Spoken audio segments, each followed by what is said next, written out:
కర్నూలు జిల్లా ఆత్మకూరు పట్టణానికి సుమారు 20 కిలోమీటర్ల దూరంలో కృష్ణా నదీ తీరంలో ఈ పవిత్ర పుణ్యక్షేత్రం ఉంది. స్కంద పురాణంలో ప్రస్తావించబడిన ఈ క్షేత్రం సప్తపది సంగమంగా పేరు పొందింది. మహారాష్ట్రలోని పశ్చిమ కనుమల్లో పుట్టిన కృష్ణానదికి సముద్రంలో కలిసే వరకు 30 సంగమాలు ఉన్నాయి. కృష్ణవేణి, తుంగభద్ర, భీమ, మలపాప హరిణి అనే నదులు కలిసి భవననాసి నదుల్లో కలుస్తుండడం వల్ల ఈ క్షేత్రం సప్తపది సంగమమైంది. ఈ ప్రాంతంలో దక్ష యజ్ఞం జరిగిందని, యజ్ఞం జరిగిన సమయంలో తండ్రి దక్షుడి చేత అవమానించబడ్డంతో సతీదేవి ఇక్కడ యజ్ఞవాటికలో మరణించిందని కథనం. సతీదేవి శరీర నివృత్తి జరిగిన స్థలం కనుకే ఈ క్షేత్రానికి నివృత్తి సంగమేశ్వరం అని పేరు వచ్చిందని పురాణాలు చెప్తున్నాయి. వనవాసం సందర్భంగా పాండవులు ఇక్కడికి చేరుకున్నారని విషయం తెలుసుకున్న ప్రజలు ధర్మరాజు వద్దకు వచ్చి నదీ తీరంలో శివలింగాన్ని ప్రతిష్ఠింపచేయాలని కోరారు. ఇందుకు అంగీకరించిన ధర్మరాజు సోదరుడు భీముడిని శివలింగ ప్రతిమకై కాశీకి పంపించాడు. ముహూర్త సమయానికి సోదరుడు రాకపోవడంతో వేప చెట్టుతో శివలింగాన్ని ప్రతిష్ఠించారు. దీంతో కోపోద్రిక్తుడైన భీముడు శివలింగాన్ని నదిలో విసిరేశాడు. దీంతో భీముడిని శాంతింపచేయుటకు నదీ తీరంలో శివలింగాన్ని ధర్మరాజు ప్రతిష్ఠించాడు. అప్పటి నుంచి సంగమేశ్వరుడిగా శివునికి పూజలు జరుగుతున్నాయి.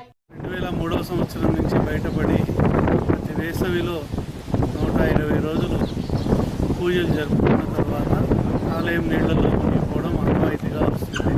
ఈ సంగమేశ్వర క్షేత్రానికి 2016లో వచ్చే కృష్ణా పుష్కరాలను వైభవంగా జరపాలని ముఖ్యమంత్రి నారా చంద్రబాబు నాయుడు గారికి మరీ విజ్ఞప్తి చేస్తున్నారు.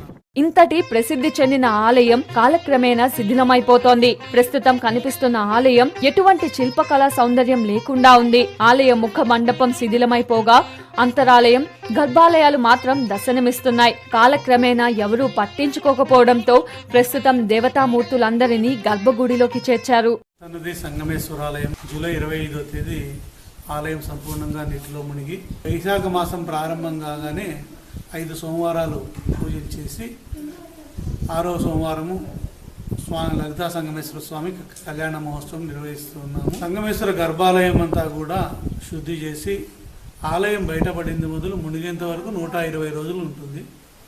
ఈ అమర్నాథ్ లాగా 6 నెలలు మంచులో ఉండి స్వామి బయటపడము, ఆ విధంగా ప్రకృతి నుంచి బయటపడి ఈ ఆలయము భక్తులకంతా కూడా దర్శనమిస్తుంది.